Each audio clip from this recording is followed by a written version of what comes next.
Bueno, vamos a trabajar la oración y las dos partes en las que podemos dividir la oración, en este caso la oración simple. Como viene aquí, la oración es un conjunto de palabras con sentido lógico cuya estructura está dividida en dos.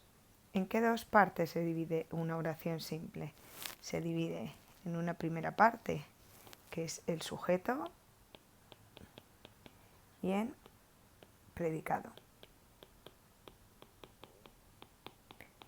Nos vamos a centrar en el sujeto de la oración, ¿de acuerdo? Vale, aquí podemos ver que, como hemos dicho antes, una oración se divide en sujeto y en predicado. El sujeto es la parte de la oración de la que se dice algo y el predicado es la parte que dice algo del sujeto. ¿De acuerdo? Aquí tenemos dos ejemplos muy sencillitos. Tenemos las vacas comen hierba. Se dice algo de quién, de las vacas. ¿Qué es lo que se dice? Que comen hierba. Por lo tanto, tenemos las vacas como sujeto y comen hierba como predicado. ¿De acuerdo? Ahora nos vamos a centrar en las oraciones simples, igual que estas, ¿vale? Pero solo en la parte del sujeto.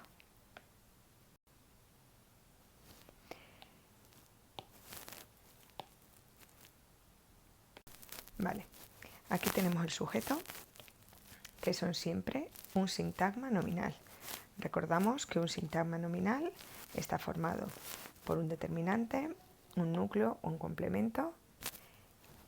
Siempre va a tener un núcleo, la palabra más importante, que en este caso puede ser un sustantivo o un nombre, y luego habrá ocasiones en las que lleve también un determinante, un complemento, o solamente lleve un determinante o solo lleve el complemento, ¿de acuerdo? Pero lo que siempre va a aparecer es un sustantivo o un pronombre. Por lo tanto, un sujeto siempre, el núcleo del sujeto siempre va a ser un sustantivo o un pronombre.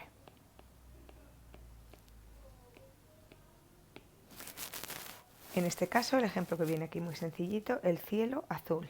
El cielo azul es un sintagma nominal del que el es determinante, cielo es el núcleo y azul es el complemento. A este sujeto le podríamos poner un predicado. ¿Cuál podría ser, por ejemplo? Tendríamos que ponerle un verbo para que nos dijera qué es lo que hace es el cielo azul. El cielo azul ilumina Sevilla. ¿Cuál sería el verbo aquí? Ilumina. ¿Qué o quién ilumina? El cielo azul ilumina Sevilla. El cielo azul sería el sujeto de esta oración. Vale, ahora vamos a ver los tipos de sujeto que tenemos, ¿vale? Aquí aparecen sujeto léxico y sujeto gramatical.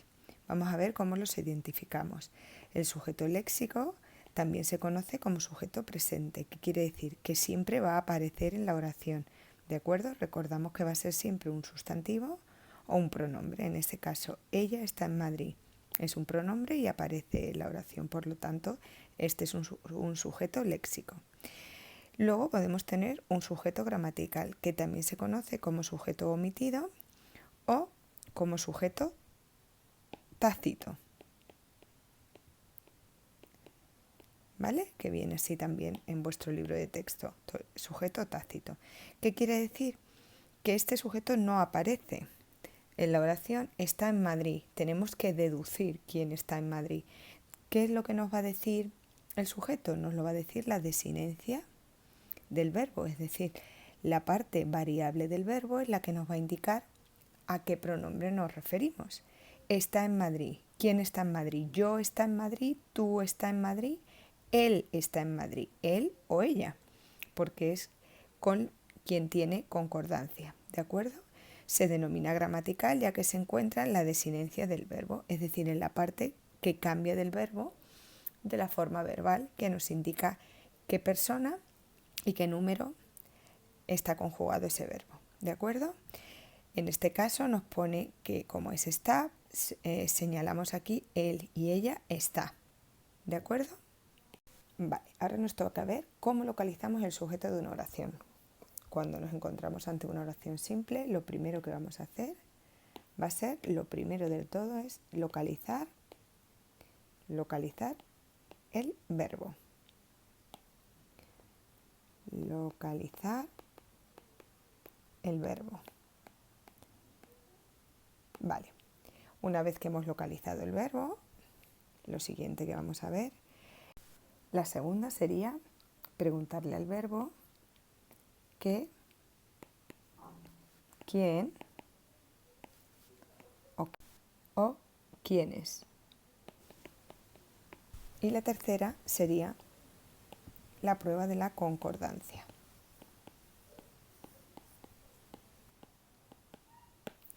Es decir, vamos a poner un ejemplo debajo. En la oración, por ejemplo, el niño juega en el parque, vamos a intentar localizar el sujeto. ¿Qué es lo primero que hacemos? Nos venimos a los pasos que tenemos que dar, localizamos el verbo y el verbo aquí lo tenemos que es juega. Yo os recomiendo que sea lo primero que hagáis, lo señaláis y ponéis que es el verbo. Segundo paso, ¿qué vamos a hacer? ¿Qué o quiénes juega o juegan? En este caso juega. ¿Qué juega? ¿Quién juega? ¿Vale? El niño juega en el parque. Por lo tanto, ya nos ha dado una pista de quién puede ser el sujeto. Y yo lo voy a marcar con puntos suspensivos, porque lo que nos va a dar de verdad si es el sujeto o no va a ser la prueba de la concordancia. ¿Qué quiere decir la concordancia? Quiere decir que el sujeto, es decir, el sustantivo o el pronombre que sea el núcleo del sujeto o de lo que creemos que es el sujeto, tiene que concordar con el verbo. Es decir, que si yo cambio el sujeto, tendría también que cambiar el verbo. Eso quiere decir que habríamos acertado en encontrar nuestro sujeto. Por ejemplo, si yo digo, ¿los niños juegan? ¿Tiene sentido? No. Por lo tanto, habría que cambiar el verbo para que tuviera concordancia. El niño juega sí concuerda. Por lo tanto, hemos acertado y el niño es nuestro sujeto. Una vez que ya sabemos qué es el sujeto, tendríamos que analizar dentro del sujeto. Y este sujeto está formado por un sintagma nominal, del que él ya sabemos que es determinante y niño sabemos que es el núcleo.